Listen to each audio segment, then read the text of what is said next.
Bom dia, meus queridos amigos, boa tarde ou até mesmo boa noite. Depende a hora e o lugar em que você for ver e assistir esse vídeo. Que a paz do nosso Senhor e Salvador Jesus Cristo esteja sempre dentro do meu, do teu e dos nossos corações. Irmãos, o título do vídeo é Modelo Governamental da CCB. Qual que é o modelo que a CCB adota de governo para a sua igreja? Para nós entendermos isso, irmãos, eu tenho que ir na igreja primitiva, entender o que era a igreja primitiva, e depois trazer os modelos governacionais. E eu vou deixar que vocês apontem qual que é o modelo, gostaria que vocês comentassem qual é o modelo que vocês acham que a CCB mais se parece. E mais pra frente a gente pode fazer uma live discutindo esse tema, tá? Então vamos lá. Na igreja primitiva, irmãos, a igreja primitiva... Opa, cuidado aqui que tá quase caindo aqui, ó. Quase caindo aqui, ó. O meu vídeo. Deixa eu... Eu tô com um tripé novo aqui, irmãos. Eu tô tentando acertar ele aqui. Vamos lá, vamos lá, vamos lá. Então, irmãos, a igreja primitiva, ela era basicamente formada por cristãos que se reuniam para ter comunhão e proclamar, irmãos, o evangelho liderado pelos apóstolos. Eles transmitiam os ensinamentos de Jesus, começando em Jerusalém. A igreja primitiva rapidamente se espalhou por vários lugares, né?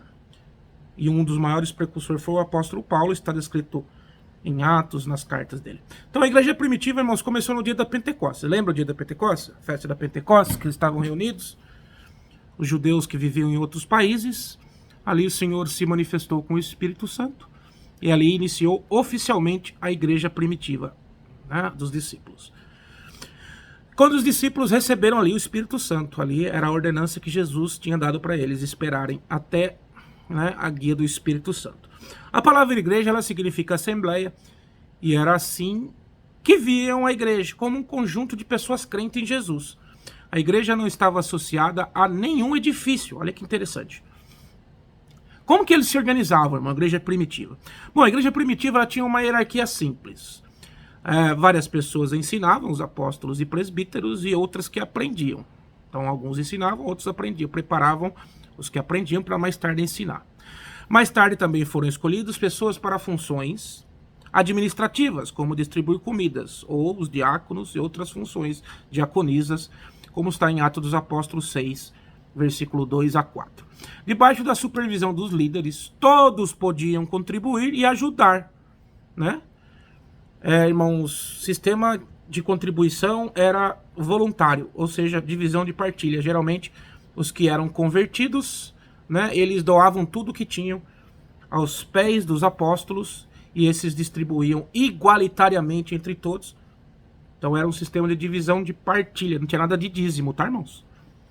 A igreja primitiva se via mais como uma família, era uma família, irmãos, do que uma instituição. Seus membros repartiam seus bens, como eu disse, divisão de partilha, e gostavam-se de reunir, como descrito em Atos dos Apóstolos, capítulo 2, de versículo 44 ao 47.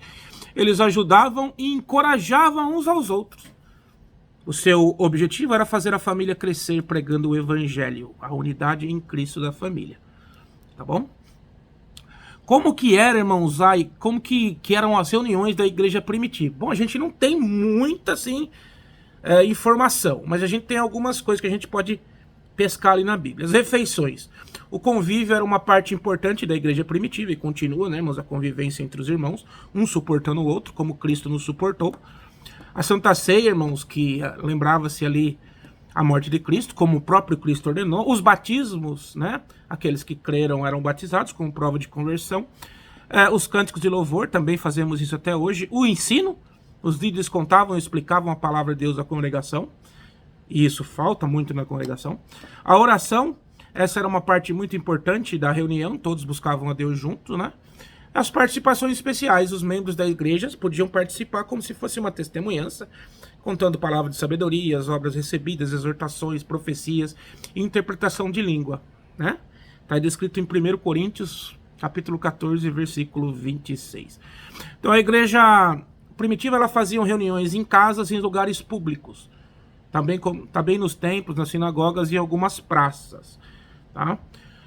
Como que foi a expansão e como teve as controvérsias? Bom, várias pessoas viram a igreja como uma ameaça, principalmente Roma e os líderes do judaísmo, tá? Os fariseus. E perseguiram os cristãos. Por causa disso, os crentes, eles não ficavam todos em Jerusalém, eles se espalharam por vários lugares e pregavam o evangelho, irmãos, por onde iam. Descrito em Atos dos Apóstolos, capítulo 8, versículo 4. Assim, irmãos, muitas outras pessoas se converteram. Então a perseguição ajudou, irmãos, o evangelho a crescer. Com a expansão da igreja e o surgimento de vários grupos locais, surgiram também controvérsias. Uma das primeiras foi que quem não era judeu podia se tornar cristão.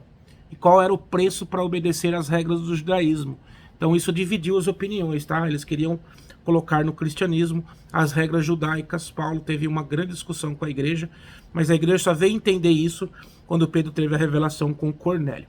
Para não dividir a igreja, irmãos, apóstolos e presbíteros se reuniam em Jerusalém, tinham um lugar, o Brais, entre aspas, para discutir o problema e chegar a uma solução. Atos dos Apóstolos 15, 5 e 6 relata isso. Eles chegaram à conclusão que todos podiam participar do reino de Deus e que não era preciso seguir cerimônias do judaísmo, como a circuncisão, um exemplo, como citamos lá. Depois disso surgiram muitas outras controvérsias que Pedro se levantou e deu seu relato com Cornélio ali na igreja de Jerusalém.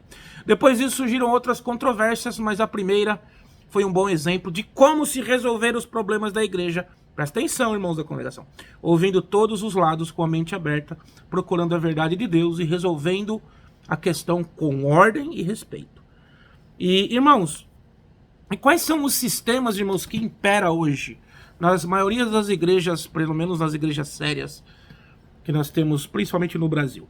Então existe o sistema congregacional, irmãos, né, que se destaca a autoridade local da comunidade, e os fiéis tomam as decisões por meio do voto, tá?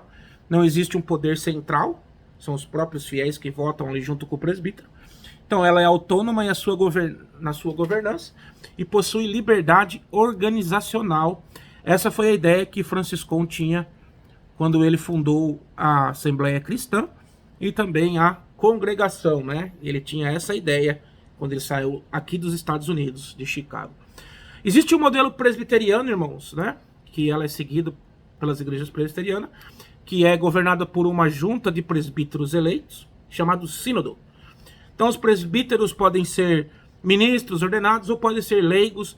Juntos eles vão tomar as decisões sobre os assuntos doutrinários, litúrgicos ou até mesmo organizacionais, e enfatiza a responsabilidade mútua da liderança da igreja.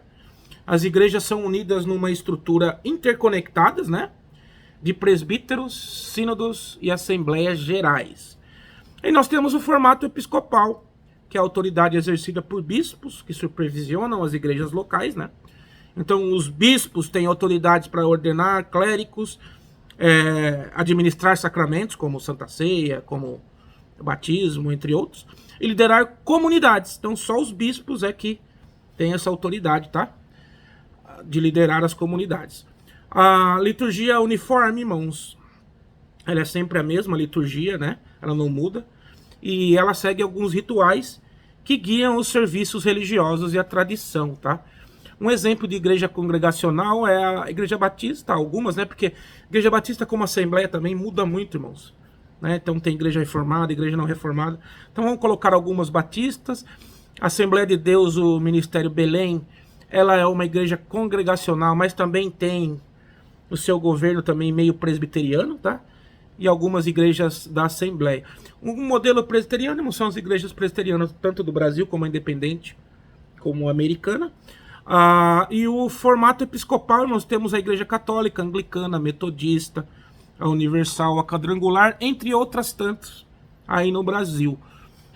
E eu queria saber com vocês, queria que vocês colocassem no comentário. Para vocês, irmãos, qual que é, depois que foi lida essas três, a igreja congregacional, presbiteriana e episcopal, comparando, irmãos, com a governança de Atos dos Apóstolos que eu aqui citei. Para você, qual que é a governança da igreja congregação? O que você acha?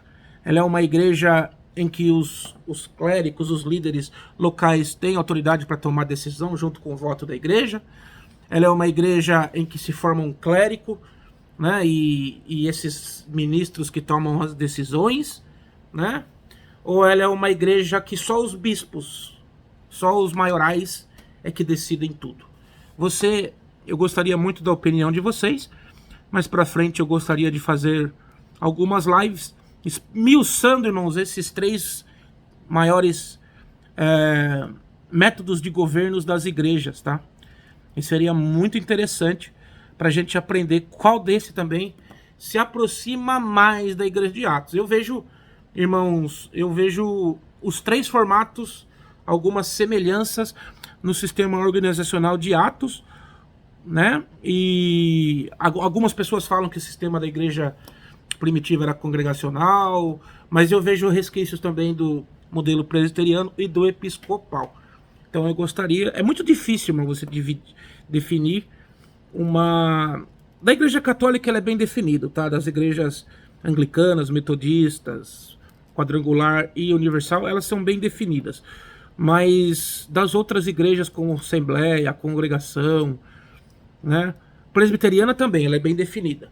Mas o sistema, eu acredito que a congregação ela tem várias, como eu falo para vocês, ela tem algumas resquícios das 3, tá? Mas isso eu vou explicar num outro vídeo. Então aqui a gente veio explicar para você qual é o sistema organizacional da congregação cristã no Brasil. Coloca nos comentários aí, se eu ver que der bastante comentário, se eu ver que é um tema bastante interessante, nós vamos fazer uma live com alguns irmãos da CCB e com também os inscritos do canal, tá bom? A todos vocês que vão ver e assistir esse vídeo, que a paz do nosso Senhor e Salvador Jesus Cristo esteja sempre dentro do meu, do teu, dos nossos corações. Grande abraço, pessoal. Tchau, tchau.